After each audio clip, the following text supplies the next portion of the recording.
Un sourire chaleureux, un sentiment d'affabilité, mais une gestuelle vive et ferme. Les attributs nécessaires réunis pour l'homme politique en campagne, avec en prime une promesse que chacun jugerait démesurée. Nous allons faire une grande révolution en Afrique. En attendant la révolution africaine, vous êtes à l'origine d'un vrai changement dans votre pays, la fin du vote communautaire. Vous êtes élu président en étant issu d'une ethnie arabe ultra-minoritaire, surtout présente en Libye. Votre mentor, le président Issoufou, vous confie la Constitution en guise de passage de relais. Puisse Dieu nous venir en aide. 30 ans de vie politique, ministre des Affaires étrangères, de l'Intérieur, 5 mandats de député et depuis un an, jour pour jour, l'immense tâche de redresser un pays en proie à la pauvreté et la violence. Les violences.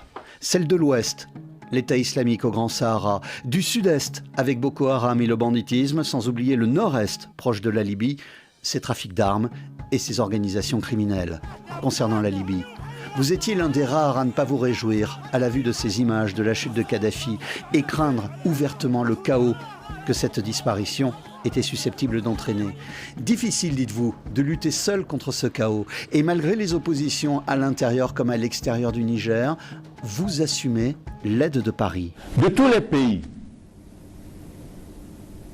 qui sont engagés à nos côtés dans la lutte contre le terrorisme, aujourd'hui, la France est le pays qui consent le plus de sacrifices.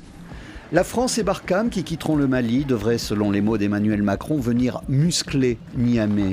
Il vous faudra donc convaincre les plus réticents, avec la promesse d'un débat national, par le biais également de votre force de frappe sur les réseaux sociaux. Une rareté dans le milieu politique nigérien. Autre singularité, votre amour pour la philosophie. En lisant Platon, une phrase ne vous a sans doute pas échappé. Il faudrait, pour le bonheur des États, que les philosophes fussent rois ou que les rois fussent philosophes.